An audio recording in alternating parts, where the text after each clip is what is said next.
तो बहुत सारे पेशेंट्स आपके पास आते होंगे कि Yes, they are yes. Not able to conceive, right? Yeah. And फिर वो बोल दिया जाता है इसको पीसीओएस है, पीसीओडी है, Yeah. कई बार बोलते हैं इसके यूट्रस में प्रॉब्लम है, ट्यूब्स बंद हैं, Yes. मतलब दीज आर मेनी थिंग्स जो आते हैं। Yeah. तो स्टेप बाय स्टेप आप बताओ कि infertility why infertility is happening these days, what are the causes for that? Infertility देखिए पहले भी थी और आज भी है, but because of the so much of stress and so much of synthetic fertilizers and artificial things used in agriculture, that problem has cause lot of hormonal issues. आजकल जो इश्यूज है वो ज़्यादा बढ़ गए हैं। इनफर्टिलिटी बोथ मेल और female factors की वजह से होती है। नॉट ऐसा तो नहीं है कि सिर्फ लेडीज की वजह से इनफर्टिलिटी हो। मेल फैक्टर्स होते हैं, कम सीमेन काउंट होना, वेरिकोसील होना, टेस्टिस का प्रॉपर डेवलपमेंट नहीं होना। लेडीज में होता है यूट्रस के प्रॉब्लम्स, ओवरीज के प्रॉब्लम्स, ट्यूबों का ब्लॉक होना, हार्मोनल प्रॉब्लम्स, थायराइड, एंड सबसे number one for male females is stress कि मुझे बच्चा नहीं हो रहा। ये सोच सोच के कितने सारे नॉर्मल कपल इनफर्टाइल रह जाते हैं। तो ये सारी है problems, these are only small part, but all diseases can not be, I can't हाँ, tell you the list of the all the diseases leading to infertility. Right. So इन वजह से, और जो मेजर कारण है, एक तो आपने बता दिया कि स्ट्रेस इज द लीडिंग या कॉज, लेकिन और क्या रीजन है? मान लो हमने फ्लोपियन ट्यूब्स के बारे में बताया या कि इसको ब्लॉक, उसके क्या रीजन होते हैं? फेलोपियन ट्यूब्स में मेरी जो स्टडी है लास्ट 25 ईयर्स से है। I am specialized person in radiology who deals with from treating, diagnosing everything related to fallopian tubes. I am the answer. Okay. So I am the authority, I must say, because I have worked a lot. मैंने करीब करीब 2000-2500 लोगों को हमने fertile बनाया हुआ है, जिनकी ट्यूब्स हमने ओपन की है।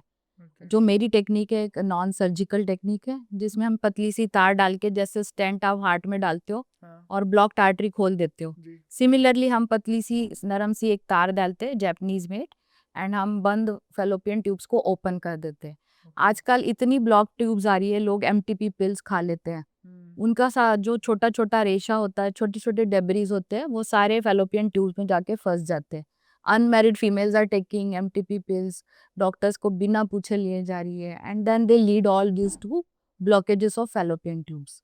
सो मेरे पास जो टेक्निक है वो नॉन सर्जिकल टेक्निक है, very tried and tested, and I am also writing a book on that. Okay, and we will be publishing it soon.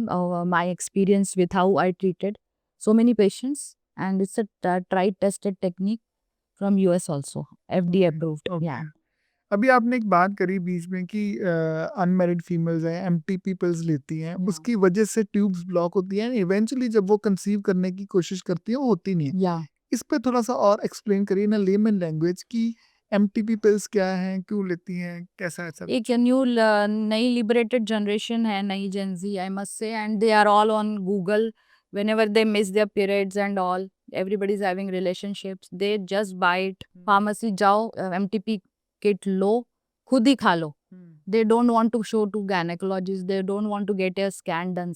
कभी कभी तो मैंने ऐसे बच्चे देखे हैं जी, बच्चा ट्यूब में आ जाता है, बच्चा बच्चेदानी में नहीं आता, और ट्यूबे फट के पेशेंट हमारे पास कोमा यानी हाइपोटेंशन एंड शॉक में पहुंच जाता है।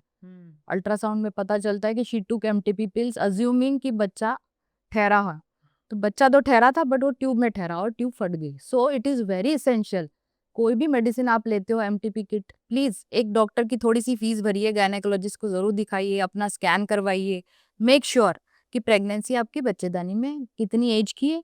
एक कोई लिमिट होती है कि आप कब तक पिल्स खा सकते हो, उसके बाद पिल्स आपकी काम नहीं करेगी।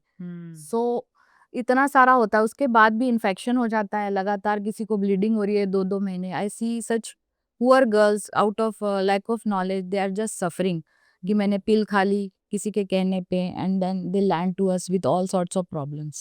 हाँ, और हाँ, अगर आपको प्रेगनेंसी, अनवांटेड प्रेगनेंसी, आप उसको मेडिकली टर्मिनेट करना चाहते हो तो गायनेकोलॉजिस्ट और you are the right person, जिसके पास आप जाके डॉक्टर प्रिस्क्राइब कर देगा, and doctors keep the privacy ना, ऐसा तो कुछ है ही there is no issue in showing to a gynaecologist और अ लेडी डॉक्टर।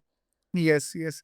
और फिर मम्मी, ये जो आपने बताया कि जो फलोपियन ट्यूब्स ब्लॉक हो जाती हैं जापानीज वायर के साथ आप वो या करते, क्या ये बहुत पेनफुल प्रोसीजर है? नो कितने टाइम नो का नो प्रोसीजर है? It's not a operative procedure, but वो हम करते हैं सियाम के अंडर। सियाम होता है ओटी में, ताकि फुल असेप्सिस हम फॉलो करें। इन्फेक्शन ना हो। हाँ, इन्फेक्शन ना हो कोई भी तरह की, पेशेंट कंफर्टेबल रहता है। पेशेंट अगर चाहे तो हम उसको नींद का इंजेक्शन या शॉट दिए, अगर बहुत ही पेशेंट एप्रीहेंसिव है कि मुझे बिल्कुल ही पेन नहीं लेनी है, but it's a very 5 to 10 minutes का जॉब।